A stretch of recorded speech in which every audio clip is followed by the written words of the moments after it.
Halo teman-teman, di video ini kita akan membahas hasil wawancara mengenai literasi dan persepsi masyarakat terhadap fintech. Di sini kami mewawancarai tiga responden yang memiliki latar belakang berbeda.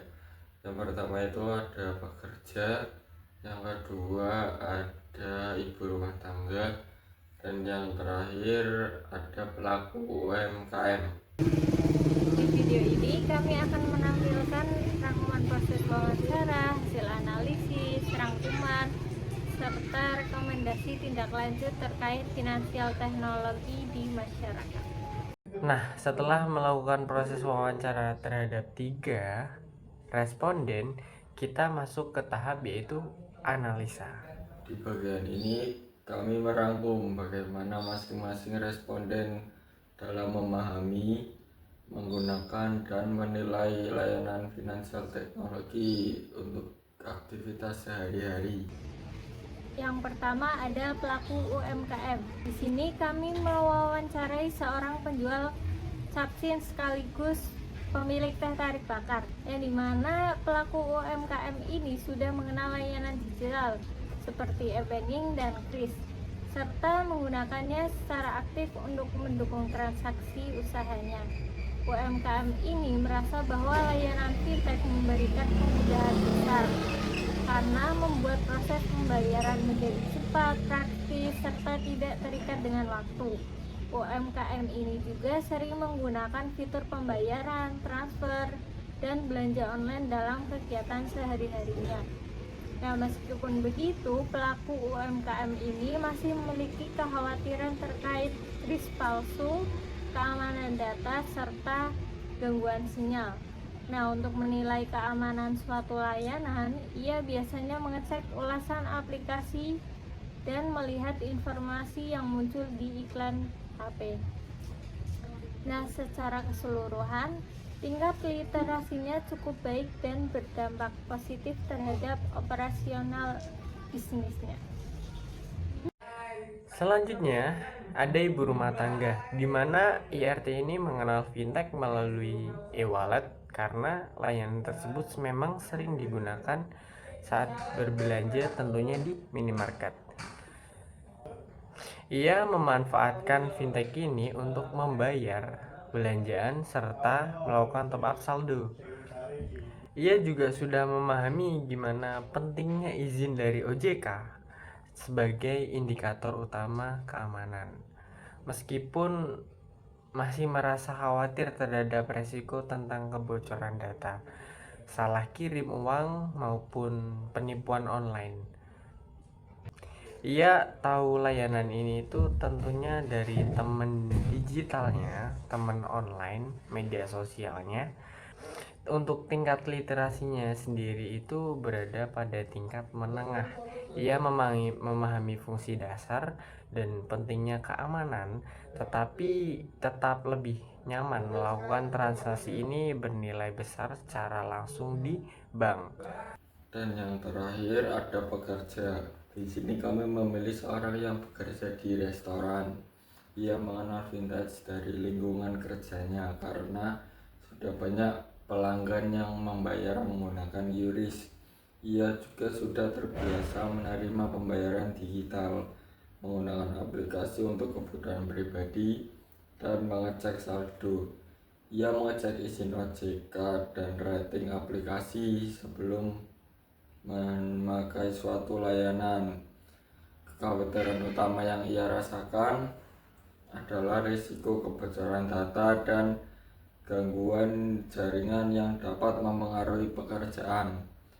Literasi pekerjaan ini tergolong baik karena penggunaan vintage sudah menjadi kebutuhan sehari-hari dalam pekerjaannya dan memahami manfaat serta resikonya.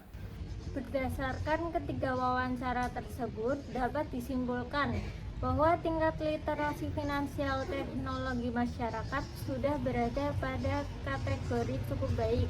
Masyarakat dari berbagai latar belakang mulai terbiasa menggunakan layanan seperti e-wallet, e-banking, dan kris dalam aktivitas sehari-hari. Persepsi fintech sendiri ini umumnya positif karena layanan tersebut itu dianggap lebih cepat, efisien, dan tentunya memudahkan dalam melakukan transaksi. Walaupun begitu, kekhawatiran terkait keamanan data, risiko penipuan, dan kendala jaringan masih dirasakan oleh semua responden. Selain itu, beberapa kalangan masih merasa lebih aman jika mengurus urusan finansial yang besar secara langsung di bank. Dari kesimpulan tersebut terlihat bahwa pemahaman masyarakat mengenai fintech sudah cukup berkembang, namun masih ada beberapa hal yang perlu diperbaiki. Berdasarkan temuan itu, kami menyusun beberapa rekomendasi yang dapat dilakukan oleh berbagai pihak untuk meningkatkan literasi dan keamanan penggunaan finansial teknologi di masyarakat. Oke, yang pertama itu ada dari OJK. OJK ini perlu meningkatkan sosialisasi cara mengecek legalitas aplikasi fintech tentunya agar masyarakat ini dapat mengidentifikasi layanan dengan aman. Selain itu, edukasi mengenai keamanan digital juga perlu diperluas agar masyarakat dapat menghindari yang namanya itu kasus penipuan, kasus pinjaman online yang ilegal tentunya, aktivitas keuangan yang merugikan pengguna. Pengawasan terhadap perkembangan QRIS ini juga perlu diperketat nih, karena untuk memastikan keamanan bagi pengguna maupun pelaku usaha. Selanjutnya, untuk pelaku bisnis vintage, perusahaan penyedia layanan vintage ini disarankan untuk meningkatkan keamanan data pengguna, termasuk penguatan sistem QRIS agar kasus QRIS palsu dapat diminimalisir. Terus selain itu, aplikasi perlu dibuat lebih sederhana dan mudah dipahami oleh pengguna dengan berbagai latar usia, terutama kelompok yang belum terbiasa menggunakan teknologi. Stabilitas server juga perlu ditingkatkan agar transaksi tidak mudah terganggu ketika jaringan sedang sibuk. Terus perusahaan dapat menambahkan fitur edukasi mengenai keamanan transaksi, cara menghindari penipuan, dan panduan penggunaan langsung di dalam aplikasi untuk membantu meningkatkan literasi para pengguna. Dan yang terakhir untuk masyarakat. Masyarakat ini diharapkan lebih aktif memeriksa legalitas aplikasi sebelum menggunakannya dan tetap berhati-hati dalam membagikan data pribadi. Mengikuti edukasi digital melalui media sosial, seminar, atau panduan resmi dapat membantu meningkatkan pemahaman mengenai penggunaan finansial teknologi secara aman. Pengguna juga perlu tetap waspada dan memastikan keakuratan informasi sebelum melakukan transaksi untuk menghindari risiko penipuan. Oke, sekarang kita masuk ke kesimpulan. Dari wawancara dan analisis terlihat bahwa fintech ini semakin menjadi bagian penting dalam kehidupan sehari-hari.